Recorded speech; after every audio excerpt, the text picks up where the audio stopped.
so that sort of brings us to our first interactive element of the day. So you're able to join this poll online, also in person. So give the QR code a go. Yeah, okay. Yeah, so you can head to menti.com and then a code will pop up on the screen in just a moment. But QR code is probably your best bet to get things going. And then I'll share my screen. Yep. Oh, you didn't get chosen. Oh, they say if I'm fucking the top feeling the best in the sky. Thanks, Matt. Okay, so I'm just going to share my screen as well, and I will find for you some answers, and I'll also ask some questions as well. So just want to make sure that I'm sharing the right screen. Oh.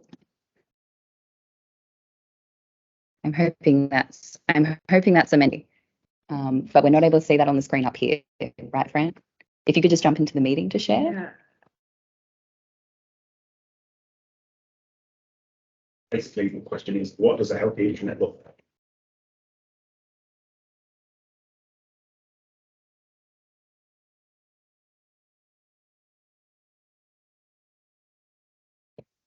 I'm no longer sharing, am I? My bad. All good. Sorry, everyone, if you can just bear with us one moment. Thank you. Okay. So if I share there. Yes. About right. Okay. Excellent. So we're on what a healthy intranet looks like. And you can start popping some answers in on your phone, joining us online on whatever device you have.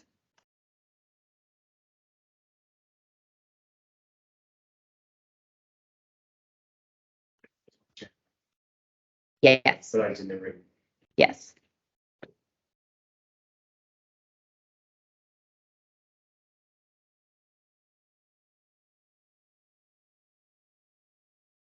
Maybe a few thought starters, Matt, to get everyone's brains warmed up for the morning.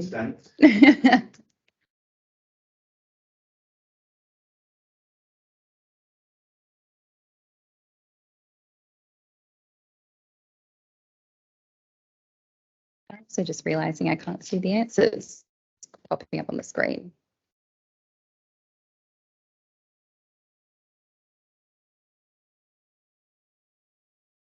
Oh. Thank you. Okay, so we've got a few answers coming through now. Healthy.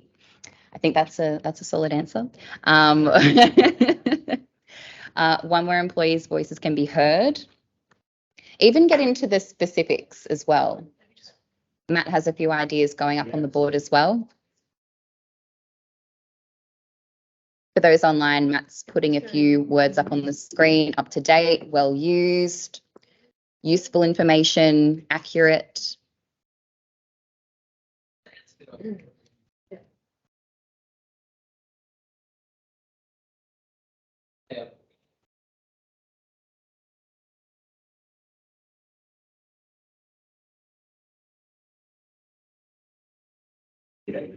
There we go. I was feeling very unloved for a moment there.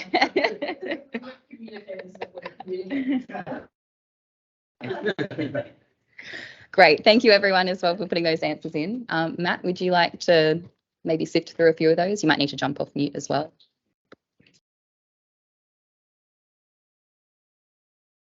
Hopefully this doesn't echo. We've coordinated that well. So, yeah, I mean, I've written up on the board things like up-to-date, accurate content, which I can definitely see is coming in there. There's up-to-date, fresh, regular updates.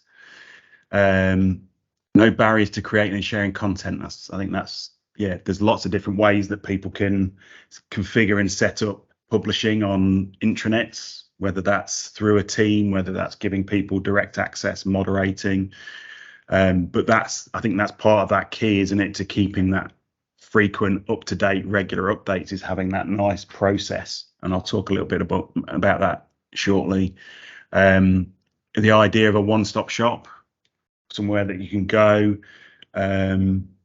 What else have we got that's coming up there that's really sticks out? I really like the idea of a user's daily personal assistant. That would be fantastic. I don't know whether we're quite there, but maybe, you know, that's a lead into what Angus might be hinting at with some of the stuff that comes with Viva. I mean, that's, you know, a drive, isn't it? That employee experience.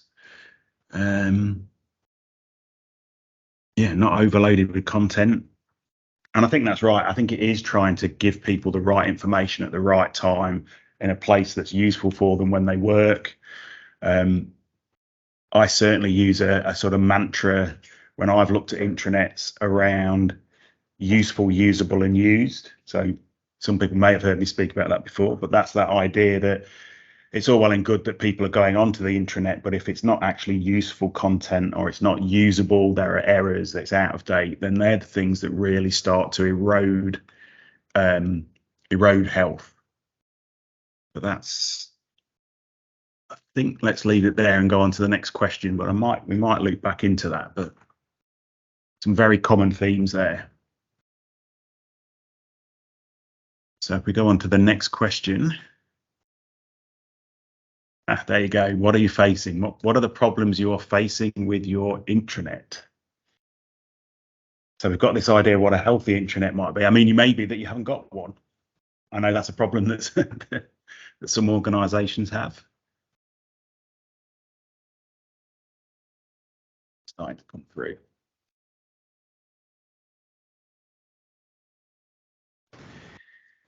Not user-friendly, hard to find information. What problems are you facing? It is SharePoint. Well, that's a harsh answer. That's a harsh answer. But I mean, it's interesting because I think there has been, depending on the version of SharePoint that you're on, there's been a huge amount of work done, I think, over the past few years on SharePoint. And I think it is becoming more of a platform where you can get a functioning intranet with SharePoint Online. I think there are lots of options in terms of adding extensions, different things that can sit on top of SharePoint. Bad architecture. Oh, that's a good, yeah. I mean, that links into that usability. Like, what's the navigation? How are people finding the right terms? And one of the things that I've really seen with intranets, and there's people in the room that would probably testify to this. For a long time, I would get asked as an intranet manager, which is my background, I'd get asked the question, well, why can't we just have Google search? Why can't we just search for this stuff? But what I've always seen in search behavior is when you're on the internet, you're not ideally, and the chat functions that are coming with AI are definitely leading to this now, where you get an answer. But for a long time, historically, search hasn't been about getting an answer. It's been getting to a start point. You know, there are millions of websites in the world. Which website do I need to go to at least start my journey? Right. Now, that all changes when you walk into the door in an organization, because you have a website where you can start. It's your intranet. So people browse, and that behavior becomes around how you browse, how you look through. So having that navigational structure and really thinking about how people engage and understanding how people are engaging with that content, I think becomes really important. Yeah, bad search functions come up. What else have we got in there? Anything that's difficult to know where information lives? Yeah, definitely a huge problem of navigation in general, I think. Lack of knowledge around best UI and UX practices. When I started out looking at websites and intranets, UX is a kind of term that everyone understood didn't even exist. It was kind of very embryonic. But I think that is the stuff. If you are going to bring things across from that kind of consumer experience, it's not necessarily all the functions and the widgets and all the sort of I guess kind of consumer functions. It's the experience that you want to bring. It is that, how do we guide the navigation? How do we move things forward? How do we get people to connect with the information quickly and get it in a way that's accurate and as quickly as possible? I think, you know, some of the metrics, and we'll talk about this, we'll probably lead on to the next question, which is, what are you actually measuring when it comes to your intranet? But I do think, a lot of the metrics that have been bandied about come from a consumer side. But I think, again, that consumer side, web-based analytics tends to be about things like dwell time, and it's so intrinsically linked to having advertising and income from advertising, which is just not a function that happens on an intranet. I mean, I remember looking at analytics for a long time, and you get that mix, the idea of how long someone spends on a page, and we want lots of people to spend lots of time on the intranet. Well, it kind of is counterproductive, because really, do you want people to just get to the content, find it, and clear off and carry on with work? So having sort of low time on page is not necessarily a bad thing when it comes to intranet. It's great to see that there's things up on there that say nothing. Very common theme, but again, it's because I think part of that is because it's really hard. And again, I'm looking at someone I used to work with across the room, Nicola, and we spent a lot of time. I remember spending days and days of time trying to pull analytics to actually get some sense of what's happening. And again, I can see it's interesting, it's good, and look, there's nothing wrong with capturing things like page views. It gives you an indication of activity, but there are definitely holes in that space. If you're collecting views, you don't know, is that one person looking at a page 400 times or 400 people looking at it once? And a popularity contest on that page doesn't necessarily give you a lot of deep insight. So I think it's important when we think about what we measure. Again, we might understand that it's used, but is it useful and usable? Are we helping people to find and connect to the right information? And there's definitely some sort of common things on there: page views, time on page, time of day when most users are on intranet. I think that's actually a really good metric in terms of being able to understand when's the best time to publish, when are we publishing at a time when it's really busy and therefore your information is getting lost. So yeah, anyone else in the room got anything that they're measuring or not measuring? Is this kind of, I'm hoping that you've put the answers up on the board, but anything else that anybody wanted to call out?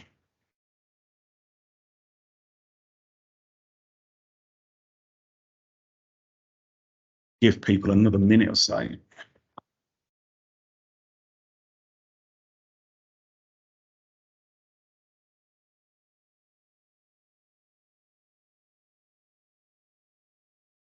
Interestingly, there's definitely been a few people there that have put, I saw Google Analytics mentioned a few times, or certainly at least once on there.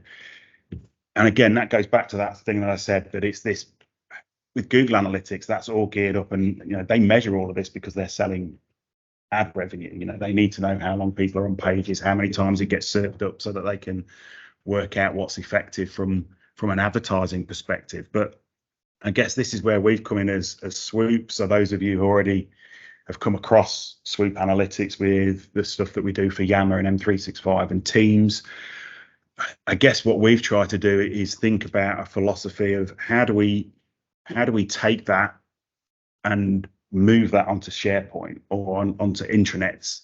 What are the things that are really driving good intranet behavior, good health? And so what we'll do now, if it's okay, I'll show you what we've been starting to look at with our analytics and explain why we're choosing some of the stuff that we're doing and how that links into a healthy intranet. So if you bear with me, I'll just get my screen up.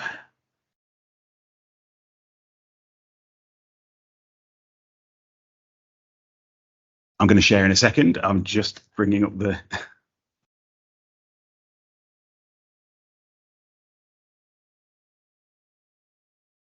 this is where I suddenly realized I didn't have these things already fired up.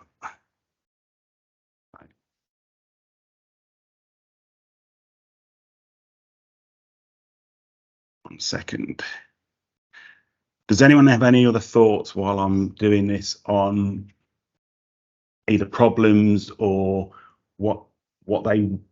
has anybody really made any good progress around, you know, do they feel they've got a healthy intranet? I know there's lots of people who raise problems, but is there anybody either online or in the room where they think, well, actually our intranet's not too bad? I actually think our internet's pretty solid, to be honest. We revamped it, Shannon revamped it last year or the year before. Yeah, it's actually pretty good, to be honest. Like, there's still some challenges with like searchability and stuff like that, but the navigation is really good, really up-to-date content. It's pretty big intranet as well, so. That's that's Shannon and the team from Origin. Yeah. Yeah, I think that's it. I think it's trying to keep up to date. It's trying to look at that. And I think what we're trying to do, and I'll share my screen now, got it up and running. What we're trying to do is break that cycle. I know historically lots of intranets get improved and then slowly over time, you know, that health declines, it gets poor, people don't keep stuff up to date. And then what happens is in 3 years time, you go, oh, the intranet doesn't work. Let's have an intranet project. And then you do big page audits, you do lots of activity, even potentially then go, oh, well, what happens is the technology then gets blamed. Oh, well, that intranet's not very good because it's on SharePoint or on another product. And so you go, we need to launch a new platform. And then you go and pick a new platform and you get all the vendors in and then they give you all these fancy tools that you can do. And then you launch it. It's great for a few weeks, few months, and then decline. So I guess that's what we're trying to think about. And when I think of a healthy intranet, it is something that isn't dropping into those cycles. I often talk, and there are people from companies that I've worked with where, you know, when I think about an intranet system, it's not just the platform, it isn't just the technology, it's also the policies and the process and the people that are involved with that. So, you know, you can spend a lot of money changing a platform, but if you don't actually think about, well, what's the process? We've already picked up on some of the questions, you know, how are people pushing information to those pages? Is it available that everyone can do that? Should it be available that everyone can publish on the internet? It's going to vary depending on your goals and your strategy. But if you're not thinking about that, if you're not thinking, are we training the right people to be able to publish in the right way? Are we equipping them with information around writing good web content? We end up in that situation where no matter how good the platform, those other three things drop off and then your content is poor. But let me give you a quick show of how we think we can probably help a little bit with that. Yep. In Teams as well. So, and this might flow on from what we're looking at for the sort of analytics answers earlier. Just a comment about time and if it's actually a valid time on page is a valid measurement. I'll definitely touch on that. I can definitely I don't think so. Michael, if you can hear me through Matt's computer. And then just a question from Deborah as well about just curious about who owns the intranet in your organization. So maybe those online, if you want to drop that in the comments, or if anyone wants to share in the room, who owns the intranet? I'll just make one comment, which is the question to ask is why do you have an internet? Yeah. For the sake of what? Because if you've got different views of that, then that kind of means you've got different experience. You're measuring something different. So I think it's really important to be absolutely clear why you have an interest, what's its purpose. Yeah, so that's a really good point. So just for those who might not have heard that, that was really about understanding, I guess, if I paraphrase it, it's about really linking why do you have an intranet? How does that link to your overall organizational strategy? What purpose is it serving in that context? And if you don't understand that, then just having an intranet isn't, again, it's not necessarily going to solve any of your organizational problems. You know, I'm not here saying that there aren't ways that you could you can have an organization that doesn't have an intranet, and that can be fine depending on your organization, your goals, and what you want to achieve. But what we try and look at is, okay, let's think about, if you do have that intranet, how do you make it work? How do you make sure that those common issues that you see, out of date information, those things are there? So we've come up with an idea, a concept here around health, and I'll talk a lot about intranet health during the course of this. key statistics when we think about intranets. These are the common things that get measured, but what we've tried to do is make sure that when we think about that, when we give you those analytics, that we're giving you that at a user basis, to an individual visitor. I think you can have a lot of information in stats that relate to, like I say, relate to something like page views, but they don't necessarily give you that insight of how many actual people are coming and visiting the site, visiting the pages. So we sort of look at that information. There was a question about time on page. Now, average time on page, when you look at the data spread of how people look on pages and the time they spend on page, it's a huge range, and people have different sort of behaviors. Some people will quickly look at a page, skim read it. Some people will have a page open and leave it open for ages and ages in the background, and maybe drop in and look at it at those times. So when you think of all of that spread of data, it becomes really difficult when you present an average that's actually kind of indicating what's happening. You've just got too big a spread. So an average, a mean time on page in that case statistically is not necessarily the best answer. The other thing that I've seen is that when you do have average times on page and you say, oh, I've got a news item that I've published on the intranet and the average time on page was 5 minutes, what your leaders hear when you tell them is everybody is looking at that news item and spending 5 minutes on it, which is not the case. So it's really hard. It's really easy to kind of miscommunicate the insight that you're giving. So we've chosen to kind of measure stuff on a typical time on page or a typical visit time. So we're giving a range, and this is where the majority of people spend their time is between, in this case that's showing on there, 12 minutes and 23 minutes on the whole of the intranet.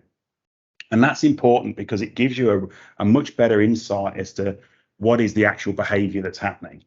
Now, if you just had an average of that and it said 15 minutes, you'd make that so everyone's spending 15 minutes on the intranet. But I think it's really important that we think about those ranges and we think about what's the majority experience as opposed to some kind of removed average. We're also picking up things here, time on page, time on the intranet, the activity time, how many visitors you're getting out of your potential audience, because we've also heard from a lot of clients, they don't know how deep and what the reach is of their intranet.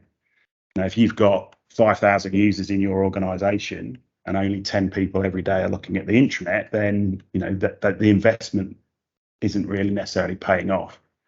Those 10 people could be using it very heavily and giving you lots of page views, so you might be getting a different picture.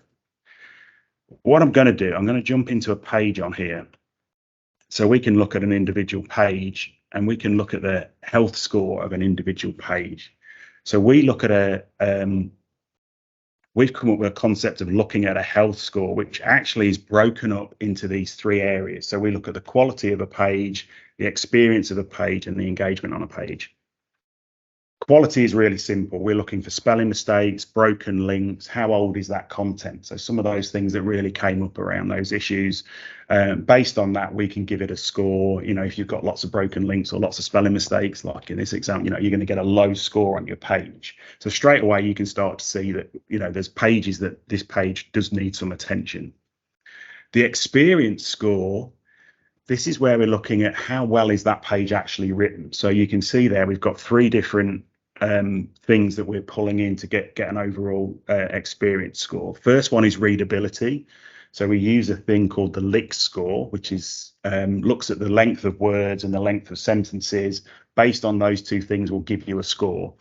In this case, the lower the score, the better it is, and the easier it is to read. We then look at things like headings. So the Australian government standards are headings should be 70 characters or less. So we can assess that. So if you've got really long headings, they take ages to read. And if anyone's looked at, Nielsen Norman and some of the research, people only look at the first 11 characters of sentences when they're scanning. So again, having those short headings is really important. So we pick up that complexity. And then we look at the ratio between how many paragraphs there are to how many headings. So is the page broken up? Is there not, if you've got a wall of text It may be well written, it may be easy to read, but it's still quite confronting because there's all this text and there's no headings and you're not getting the context. So we build all of that together to give you an experience score. And then finally, and again, this is where that visitor time comes in, we look at engagement. So we're saying, you know, it's not just good enough to know whether people have seen content. Have they actually spent enough time on those pages to read and understand those pages? So we kind of calculate it out and look at what's the sort of overall percentage of people that are visiting a page that have spent enough time on that page to understand it. So if everyone was on that page for enough, you know, if it was, in this case, what does it say, 8 minutes read time, if everybody on that page was at eight minutes or above, then that would score highly. But obviously, as you get people that do different ranges, you can understand it. And again, we give you that visitor time on the page as a span, so you can understand, you know, if is it quite a narrow band, is it a wide band, is there things that we can do to sort of promote that? So that's really sort of some of the things that have come out when we've been developing this, and then we can aggregate that up at a site level, at an intranet level, to give you a real good indication very quickly as to what your intranet health is. And we can obviously monitor that's over time as well. The other thing that we've seen, which I'll touch on, is that we do want to understand things like audiences. So are the right people looking at your intranet? So if you've got different parts of your sites or different content, you know, we can break that down and look at the cohort of people that are looking at that content. So again, it makes it really easy. In this case, we've got an example there. So it's employee services and HR are the people that are looking at it the most. Now, you could argue, is that good or bad? And it may sort of indicate a little bit of activity. But if you've got content that you know is targeted at a particular cohort of people, you'd want to be understanding whether or not they're actually engaging with it. So that's kind of a kind of very quick whistle stop tour of some of the work we've done. We have got some other common, you know, sort of behavior reports in here around, you know, search. I'll touch on that. Search is interesting because we start to look at things like what's the depth of the search results pages that people go to before they find you know, click on and go through to a page, or do they even click on and go through to a page? You know, do they then come off that page and finish on that search results page? Because when you see that happening, what that means is that people aren't finding what they're looking for. So these are the ones that we're pulling out in the search terms here that are in red, are the ones where people are kind of abandoning their searches. So it's a popular search, no, we're not finding anything. So these are the words that you can then take away and say, well, why is it? Have we not got the right content for the culture, or leave? Do we need to bring anything forward? We're also bringing up things like, you know, the standard quick top pages, top files, top news. This is all based on SharePoint. So if you're using a standard SharePoint operation that has the news content type, we can pull that out and give you quick news. We are thinking around how we do that with other systems. But again, it saves you having to look through lists of pages to understand, are my news items hitting? And again, you can get the score is straight there. So it's not only do I see that the news is good, is the score good? So if I've got a poorly written, if you've got a delegated news publishing system, you can start to see, well, actually, some people might need some training to help publish that. And we've picked up stuff that was shown there, things like the time of day, that sort of stuff. And those that operate a wider thing, as well as the department scores, we are picking up the devices, location, those sorts of things, which again give you some insight. If you've got a mixed people, and I'm sat next to someone from the exhibition centre, you know, they've probably got a very mobile-based workforce. You know, are they all picking it up on their mobile? Is it, you know, have you got the right sort of device management and things in place? I'm going to pause. Is there any questions in the room? There are, good. And then I'll look at Emily and see if there's any questions online, and I'll stop presenting that. Sound on? Yes. yes, I'm. So is there anything that anyone wants to ask? Sorry, Penny, you had a question. Specific about the devices and I guess other analytics. How deep can you go into that in the sense of like, can you identify which cohort of people are using their tablet and which cohort of people are using their mobile? Like, can you? Yes. Yeah, so you can, I mean, or you can test it the other way around. You could put a cohort of people in the system. So again, like our other products, you know, you can segment audiences out and say, okay, I want to look at HR. What are they doing? Are they device? Are they using lots of mobile or are they using lots of desktop?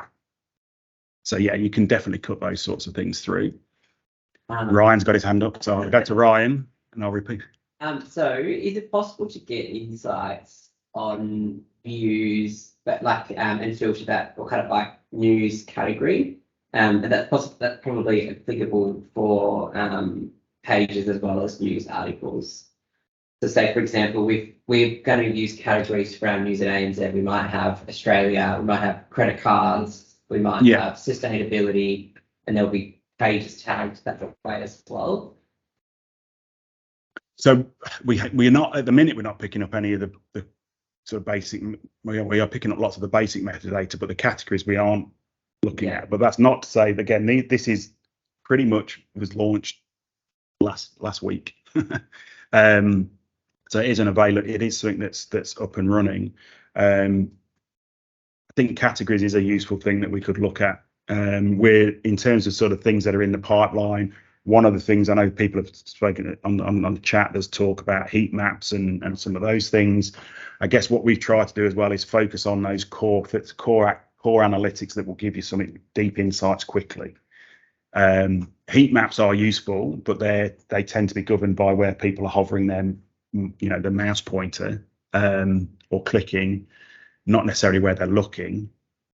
So it sometimes gives you a little bit of a misdirection as to what's happening on a page. It's not, and they are useful. There are free products out there as well that do heat maps. So, you know, we could look at one of those. It is something that is a less frequent, from my experience, would be a less frequent report that you would use. You know, again, if you're doing an intranet project, before you embark on it, having those heat maps are, you know, can be really invaluable, but you might not use them again, or not for a few months' time. I'm going to sort of wrap up if there's anything else, and I can pick some there unless there's any other questions.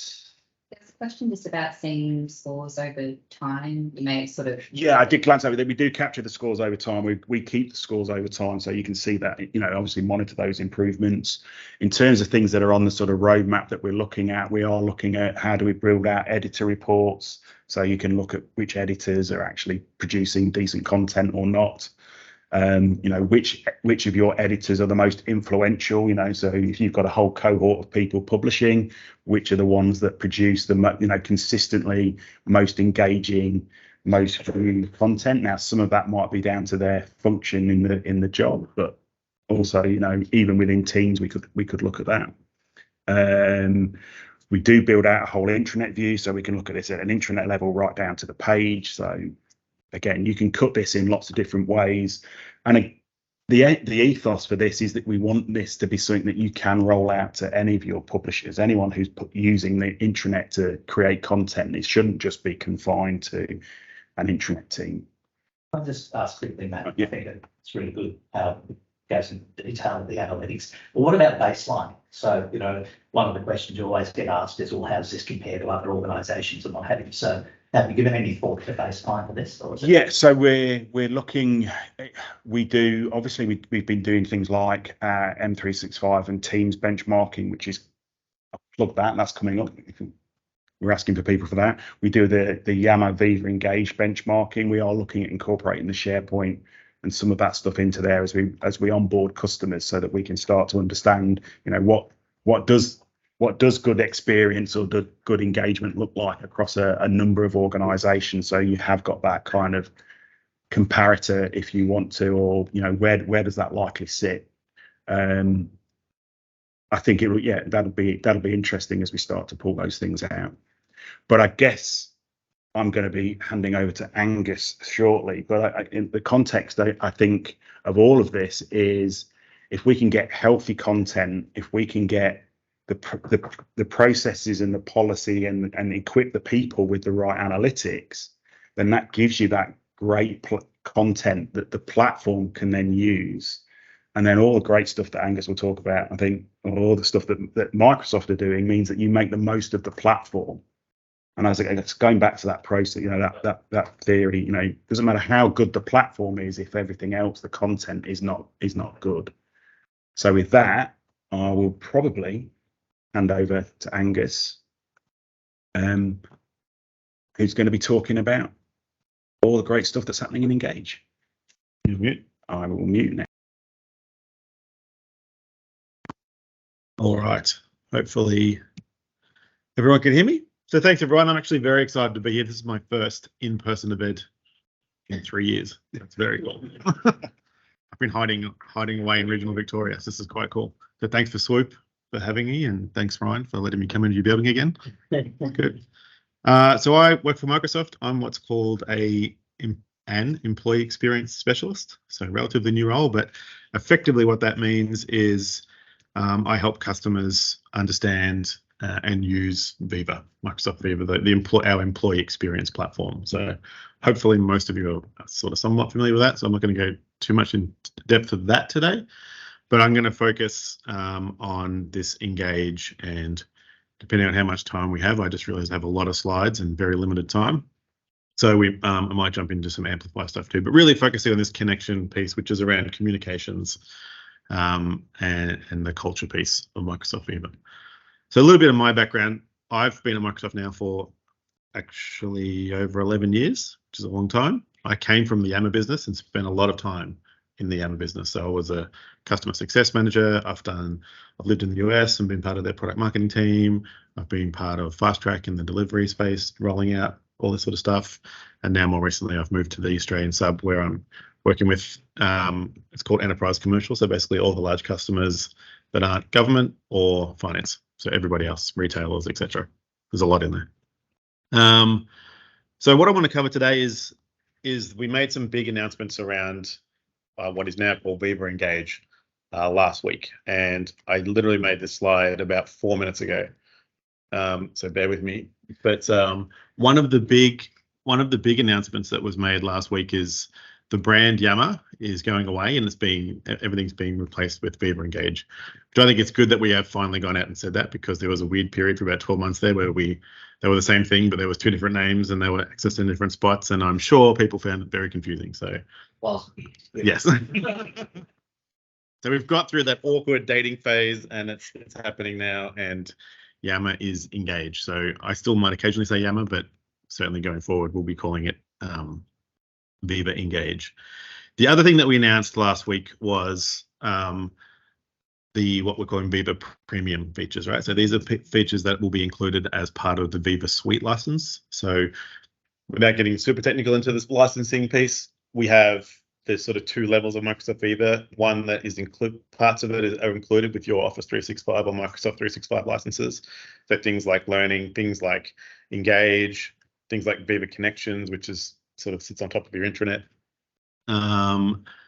And I'm sure Viva Insights you may have seen in Teams, which is part of the included stuff. But then there's also premium functionality on top of that. So Viva Insights has premium functionality. There's Viva Topics, Viva Goals, lots of Viva stuff. And last week we announced the premium features coming to Viva Engage. And that's what I want to take you through today, because they're very new, they're very shiny, lots of stuff people are excited about. And so if you have Viva Suite licenses today in your org, you will have all this stuff. If you don't, come and see me and I'm happy to give them to you. All right, when I say give, I mean sell. Be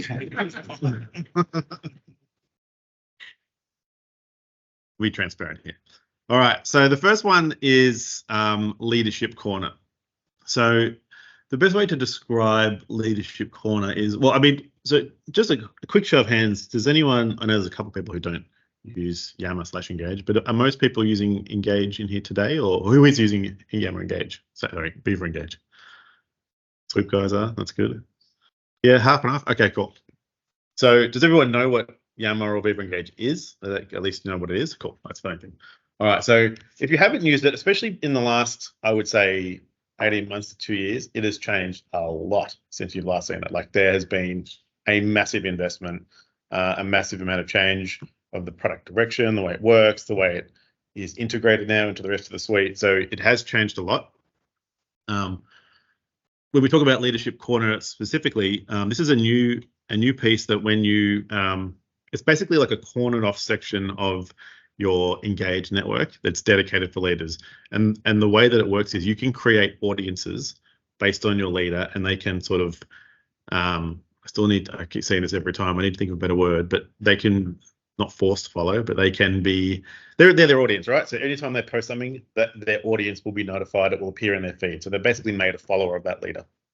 And there's obviously huge advantages to that, because you can start to make sure that as leaders participate and posting content inside the network, it's actually, that feed's becoming way more relevant to that person who's in there. And that's done through various ways, through Active Directory, but you can also just create your own audiences based on whatever segments you like. There's some other functionality in there as well, which I'll look forward to in a second. But the idea is we're going to create a dedicated space called Leadership Corner, where that if I log into it, it's got content that's relevant to me and the leaders that I'm following and interested in. Whereas if Matt logged into it, he would see a slightly different view based on where he sits in the organization and what their leaders do. So once we get in there, it's so small, so I'm just squeezing my head. Maybe I'll look at it here. So there's a few different things, different functionality we can bring in. So there's late last year, we announced stories that launched. So anyone can use stories if you use Engage today. But obviously, we're going to now pull all the leader stories into a single place, so you can start to see the ones that relate to you in particular. The ability to create those audiences will allow you to then make sure that you're targeting communications to the right people. So if you think about the broader Viva suite, if you combine things like Viva Connections with its targeting capabilities, now you've got this sort of stuff inside Engage. And then we look at the next product coming out called Viva Amplify, which I can talk about if we have a chance. Being able to make sure, and Matt talked about it, and we all talked about it as some of the issues, is having content that is relevant, regardless of if it's on your intranet, if it's in email, if it's in Engage, having it targeted and relevant to the person who's logged in is where you're going to drive engagement. If it's crap on there, you're going to lose them quickly. And so being able to define those audiences and target that content is really important. We can also obviously run live events. We've been able to do that for a while. You can do that in here. And then the other new one that's quite interesting is this idea to be able to create campaigns. So in the past, in Engage or Yammer, you've been able to create hashtags and you can sort of follow a hashtag like that. This is a much more formalized process where you can, as a network admin, create a campaign, give it a goal, and segment audiences into that. So I'll show you how that works in a second. So this is just an example of what it looks like, both on mobile and desktop. So you can see we have some highlighted leadership stuff. We've got their stories running across the bottom. And again, this will look slightly different depending who's logged in. We can see sort of pinned posts that are relevant to a particular campaign that we're doing, your leaders. And there's a new feature there called Ask Me Anything, which I'll talk about in a second. But that just kind of shows you how it all will look. The other thing that we're doing is, like most things with Engage, is discovery is sort of the main point of it, right? So not only can you discover communities and people and topics, you'll also be able to discover different leaders. So you'll see ones that you've been added to as an audience, but you can also, if there's some part of the business that I'm not in, but I'm interested in how their leaders work or think or what they're doing, we can follow those leaders as well and get their updates, which is kind of cool. So this is the Ask Me Anything, which is new. So some people might be familiar with the old term a yam jam, which was coined many, many years ago. So that was basically a place where people would say, at 10 o'clock on Thursday morning, this particular person, I'm going to be available in this community and you can ask me questions and I'll answer it. So it was very informal kind of Ask Me Anything that people do on Reddit. So now we've formalized that process, right? So you can actually create an event called an Ask Me Anything, and it's going to have, you can set up goals and measurements and alerts, and you can have moderation around it and insights, which will be a big piece of that as well. The other thing that's new with this part is you can start to vote questions up and down, so you can really start to understand what's relevant inside your organization. And again, we talk about discovery, so you can see what sort of AMAs are happening. Now, the AMAs, although we call them leadership AMAs, and that's what you'll see in Leadership Corner, this is an ability that anyone in the org will be able to do. So if you want to create an AMA about making the world's best lasagna, you could do that as well if you wanted to. So this is the campaigns I talked about. So again, actually being able to create a dedicated space that's different to a community, because often campaigns can span many communities and different things and even storylines. And so being able to track content, and the big thing about campaigns, I think, is compared to, say, Amplify or other ones where they're run from top down, these social campaigns, which is obviously it's kind of the superpower of Engage, is that everyone can participate, everyone can post, contribute, they tag the campaign, and then that all gets pulled up into a single report. They have things like goal trackers. So if it's a campaign and you're trying to raise money or raise awareness or create an action, you can actually track that. And again, there's lots of insights behind that. And you can also identify who are the people and what are the people and content that's important around that campaign, and drill into those a bit more. This is just an example of a campaign page. So I said earlier that storylines have been around for quite a while. Well, say 6 months, which is a long time in technology.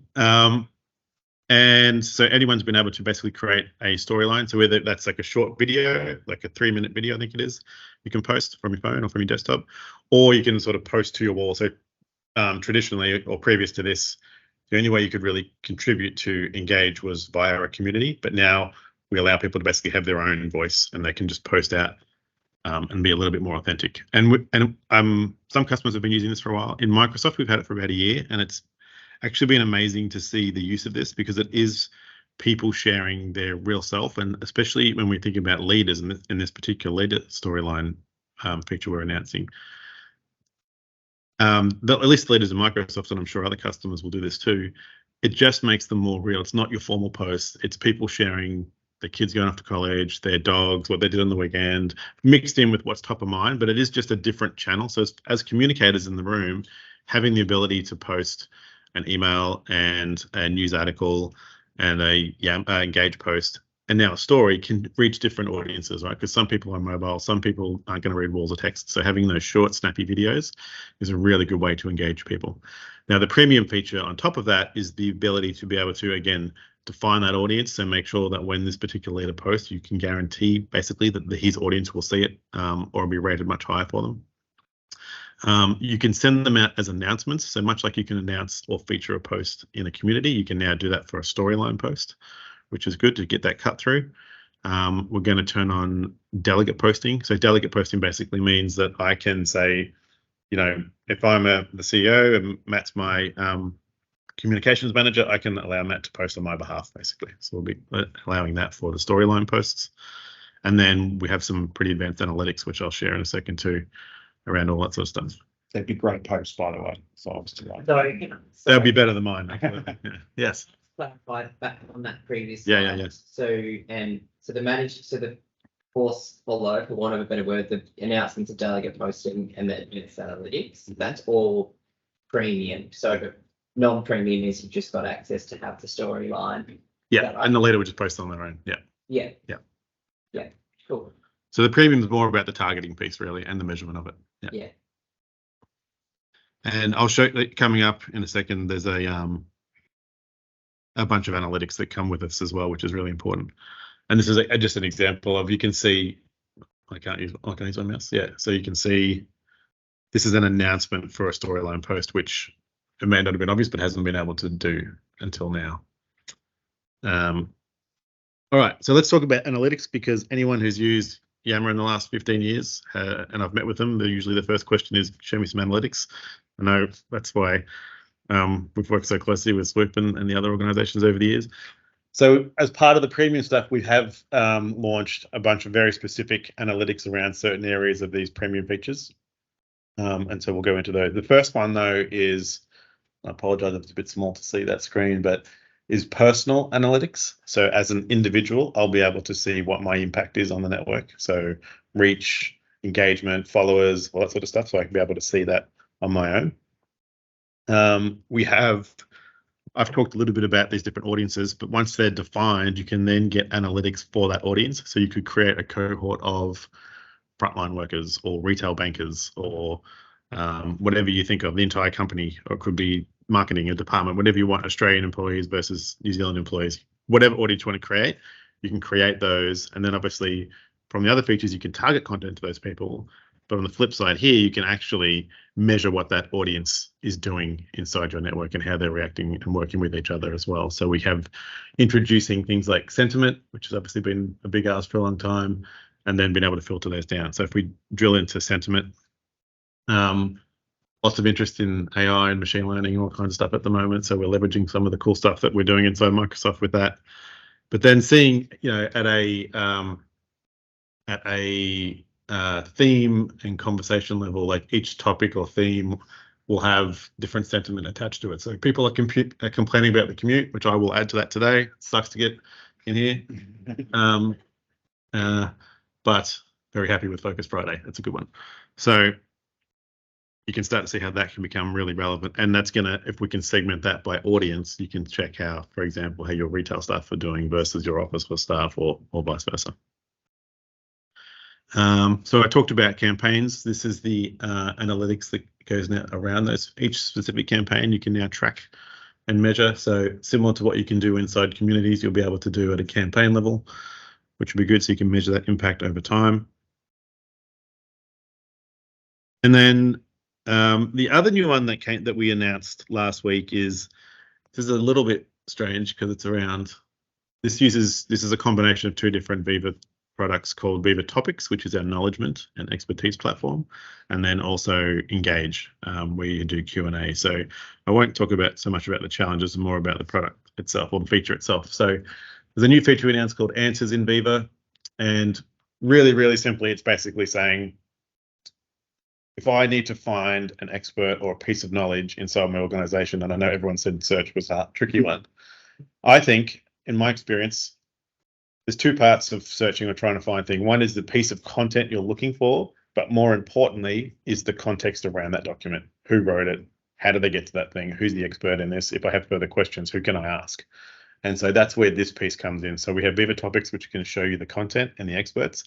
But if you pair that with the answers in Viva, you can start to have real conversations around that sort of stuff. So as you search, you can start to find answers and experts as you need. So basically, there'll be there's a new tab at the top of Engage there, and it says you can come in and you start typing a question. And I'll show you how it works in a second.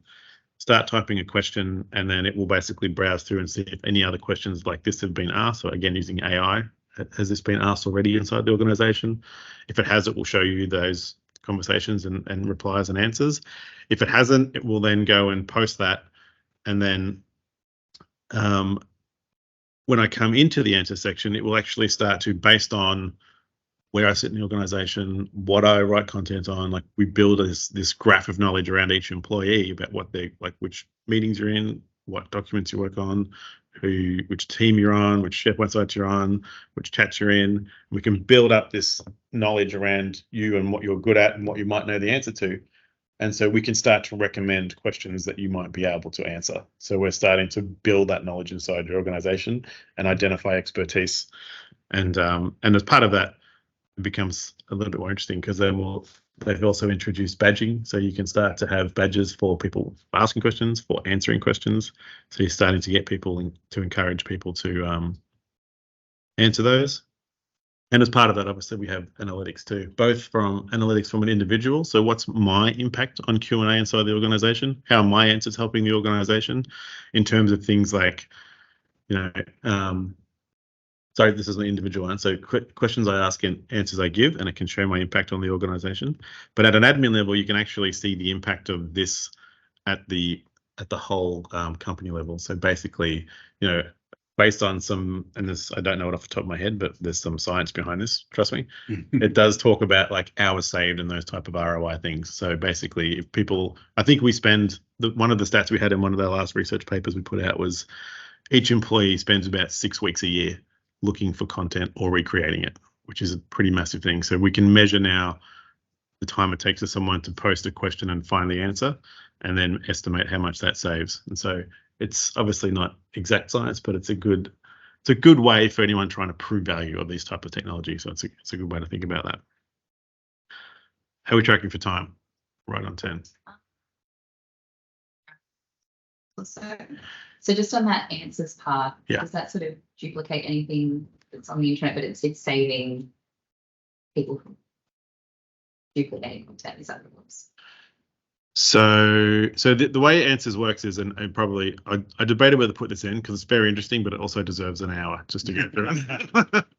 Basically, what it does is there's a product called Viva Topics, which can go across your intranet, everything, and basically learn the different topics and things of interest inside your organization, and can create these almost like Wikipedia style pages, right? So it builds all this content around it.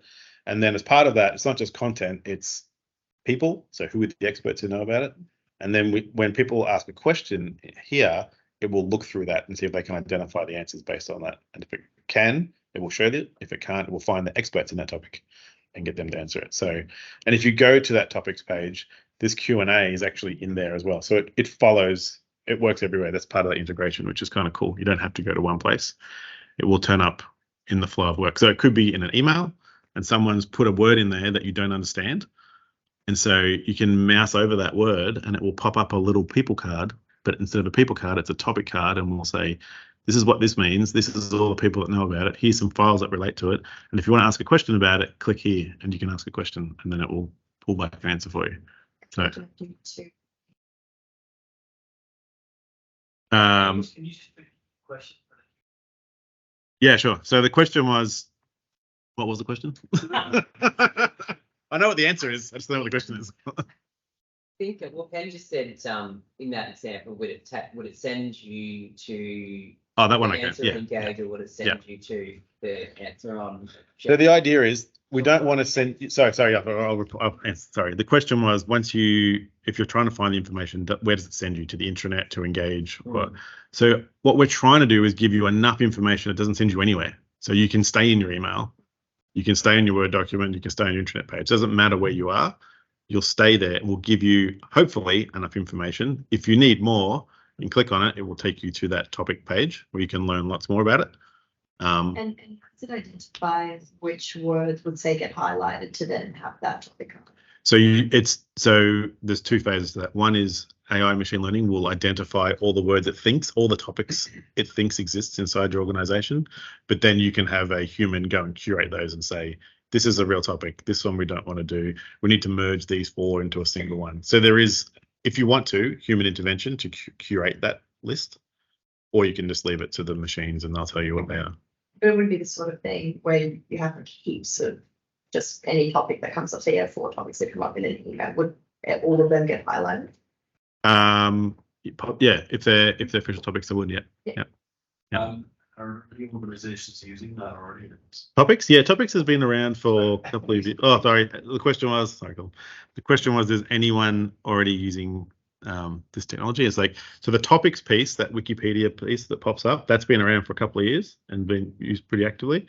The answers piece on top of that, we can apply Q&A to it, only just came out last week. Yeah. Yeah.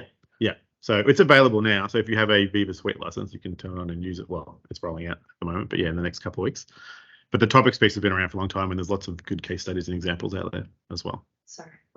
Question. Sure. Say if it were to be like a file, and you wanted to click on the file that popped up, it would just depend on where that file existed that the AI generated. Yes, and it's also, yeah, so the question was then, if it was a file that had the content that you needed, how does it know that and how does it find it? Or basically, like, I guess, so the content that is surfaced is trimmed to the access I have. So if there's a file in a private group that I don't have access to, it's not going to show me that content or that file.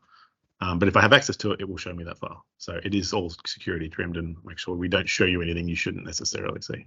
Yeah. Cool. All right, I'll leave it there, and we can do amplify at the next event. That's fine. Yeah. So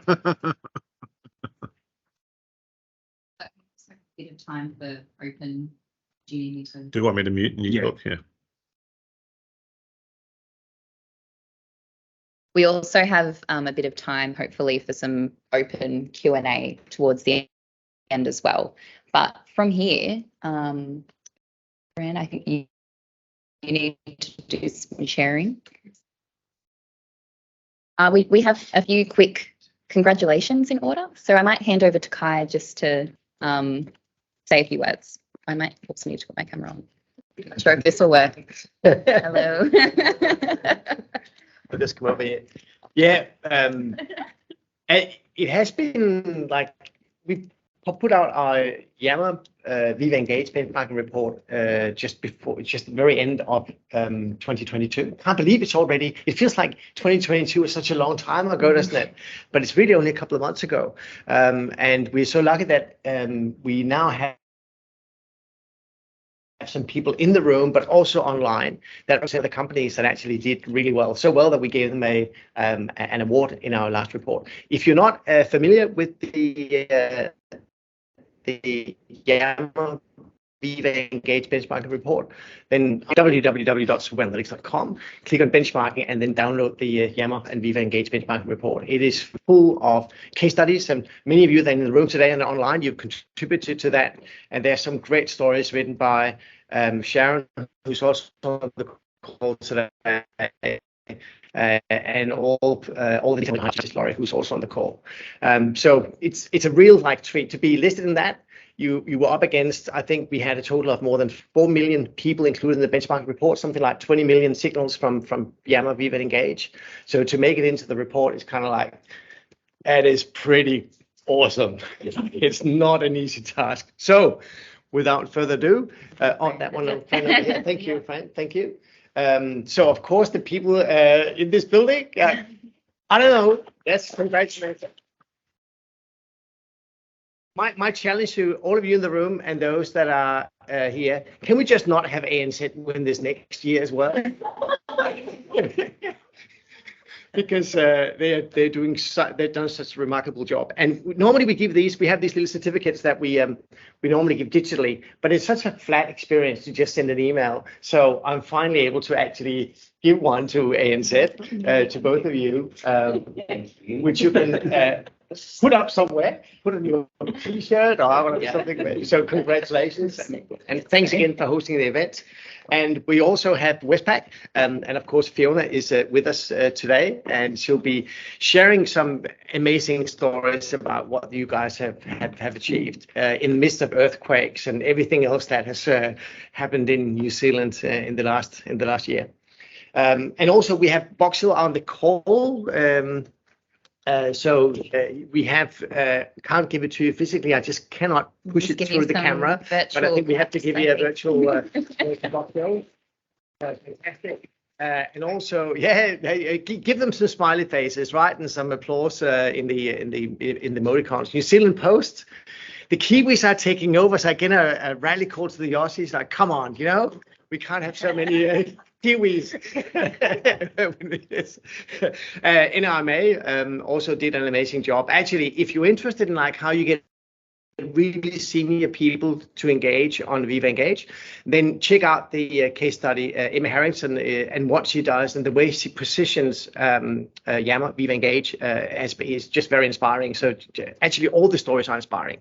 And also Meridian, just fantastic work that they've done. And I think that check out if you're in the look of some bad jokes, some dad jokes, and those of you who know me, that I love dad jokes and I'm terrible at it, but I got inspired. I have a whole new set of jokes that I can come up with based on, and a few of them are in the report. So check it out if you're looking for bad jokes. And that's everyone. So congratulations. And I hope that motivates you all to be highlighted next year and get your story in the Yammer benchmarking report. We've actually seen companies and people that are putting on their LinkedIn profile, I did so well, we were profiled globally as one of the award winners. So it can serve you well career-wise as well. Thank you. Awesome. So I may have to do a little logistical switch here. Oh, okay, great. Do you want me? Oh, okay, great. And the audio will still be fine, you'd say? Yeah. Cool. Oh, you're against the desk. So it will pick up in my computer. Oh, do we want to say that Fiona's doing it? Oh, I think it should be fine. Or would that be better? Maybe. Or Actually. sorry, we'll do another lot of musical chairs. I'm just thinking maybe it might make it a little bit more Yeah.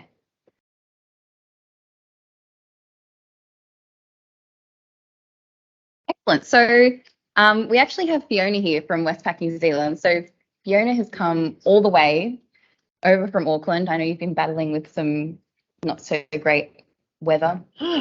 Always a natural disaster. Yes. And we're super happy for you to be here in person, and thank you so much. Now, of course, we've just given Fiona an award for great collaborative performance, and Westpac New Zealand in our study last year were actually the #1 organisation globally for the entire.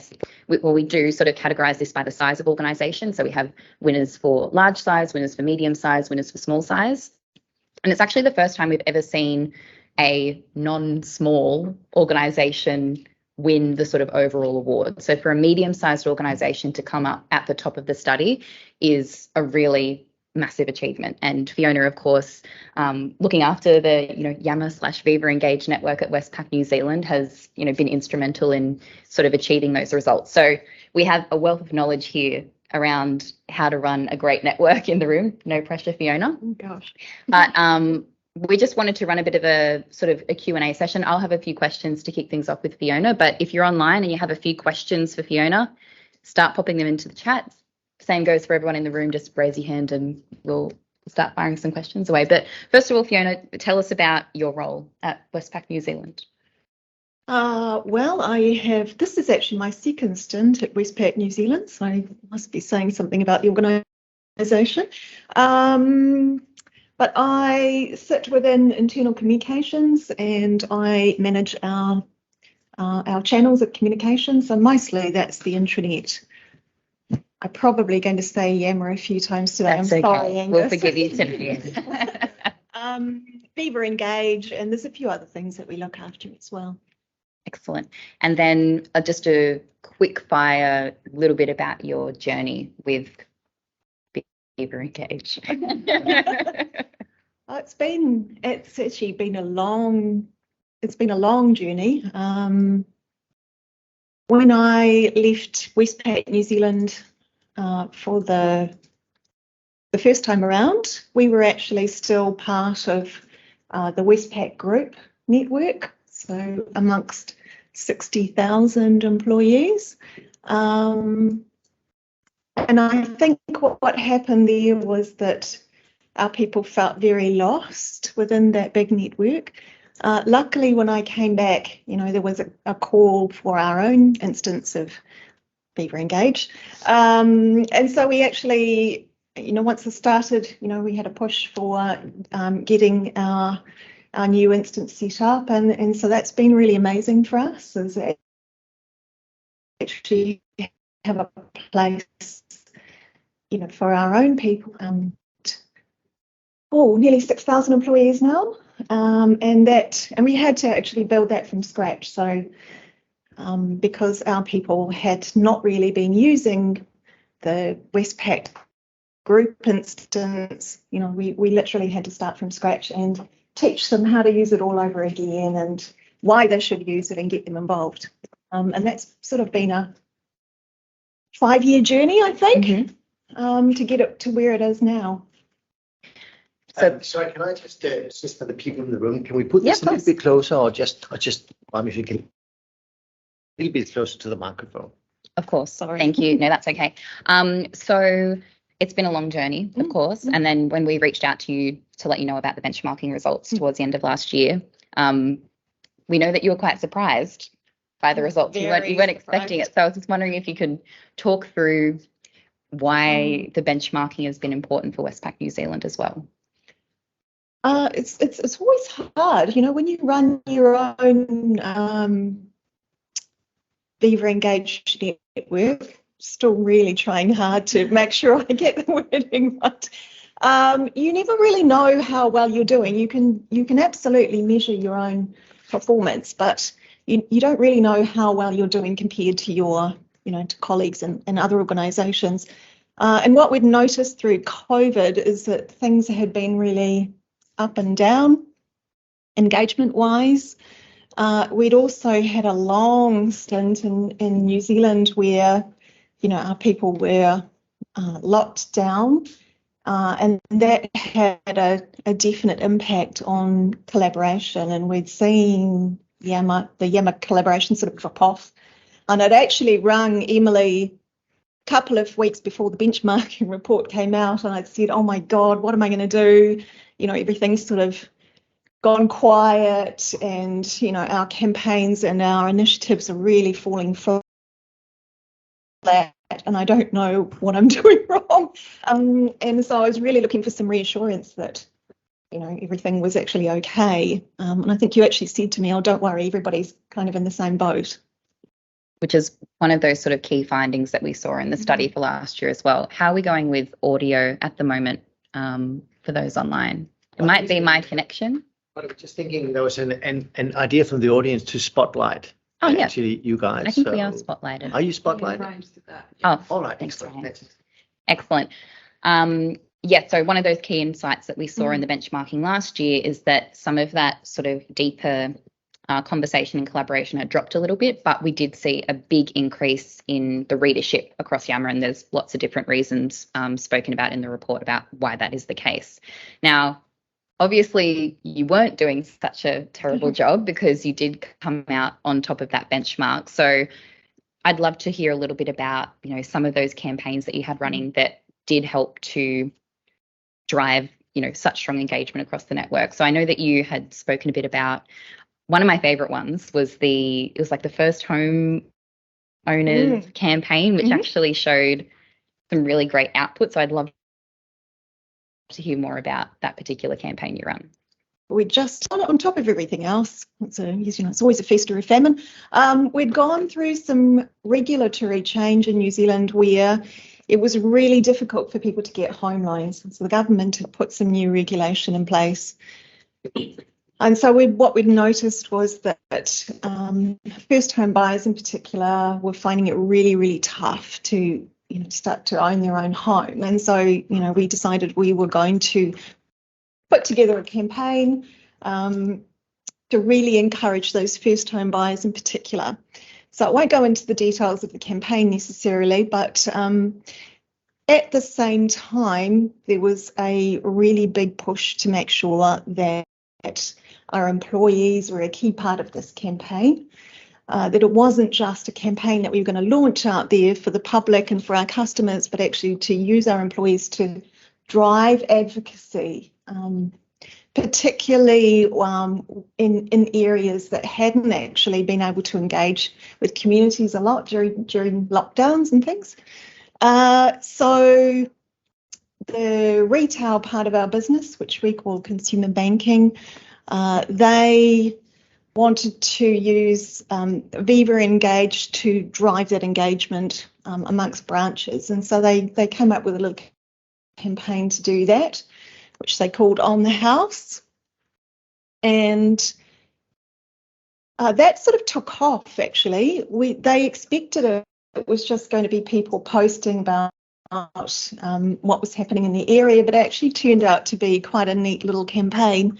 And what we saw was people posting tips, sharing success stories where they've been able to have really good in-depth conversations with people. They also shared lovely little pictures of their branches decorated and all sorts of things. So it sort of started in one place of, post what you were doing, and then became this whole other thing. But what we really noticed, because we were tracking this campaign over a number of months, is that the branches that had been probably most engaged with Viva Engage, they'd been online, they'd been sharing information, they'd been competitive with other branches, that their financial results or the results of the campaign very closely associated with the most engaged branches. And I think that was quite an eye-opener for the people running the campaign. They suddenly realised that there was a correlation between engagement and Viva Engage and financial results. So they could very quickly see that return on investment. It was a bit of a light bulb moment, I think, for them, where they actually went, okay, this is a great channel for us to actually really get our people, deeply involved in what we're doing, for them to be able to talk to each other, engage with each other, be competitive with each other, share information, and get a really good, successful outcome for the campaign as a whole. And I know that that's a conversation and a question that comes up all the time when we speak to different customers. It's, how do we show that value of the platform? And it's stories like that where you can see that level of engagement has translated to some sort of real outcome, in your case, great financial results. That's when you can really show the impact of the platform, and then hopefully also encouraging more people to join that conversation moving ahead. What are your plans for this year? What's coming? What's happening for Westpac New Zealand on Viva Engage in 2023? Any thoughts?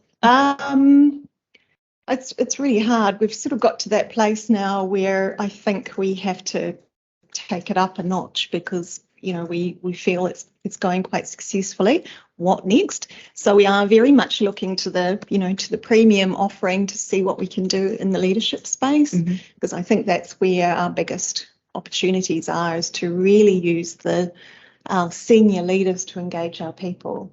Viva Engage. Such a successful channel for us, but we have had a change of leadership at the top, and those people are still learning how to use it successfully. It's our job to help them with that, but I think if we have some really great features that we can point them to that make it easy, that will be our next challenge. And I also want to open up to the floor. Anyone online, if you have any questions for Fiona about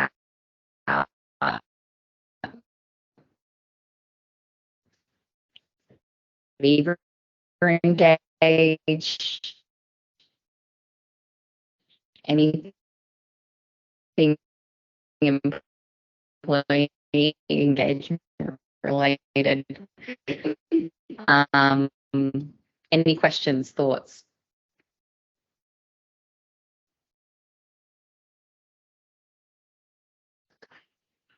Oh, so I might try to maybe we'll turn to study first. Yeah.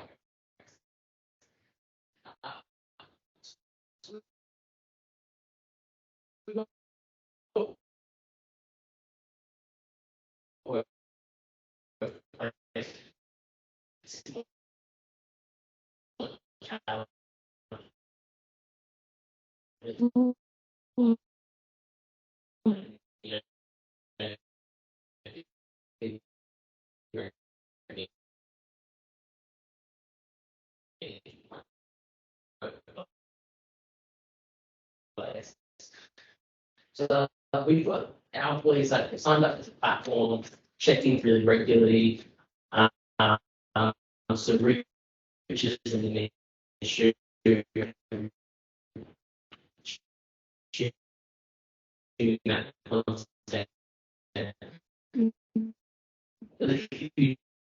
Challenge who has actually getting to be interactive and actually kind of certainly so the questions about running campaigns on my social media platform, and do campaigns are something that are coming up organically. If there's something that is substantially planned, idea. They're in the campaign going on at the moment. I think there will always be have some sort of campaign like theory of it. It's going on as well, and I really love that it's not. Against people, so kind of when you're talking about steadily grow, and all the active resources. I'll just repeat the question for people online. So what were the tactics to engage the Yammer converted people? I mean that literally. And I go out and do a lot of visits and presentations. So I would, get on a plane, or I'd get in a car and I would drive and actually do a presentation to a particular area or group. Sometimes that might be a set of branches, or it might be, an opportunity where there's already an existing kind of forum that's open for people in that area, and then actually demonstrate the value of Yammer and actually show them some specific examples.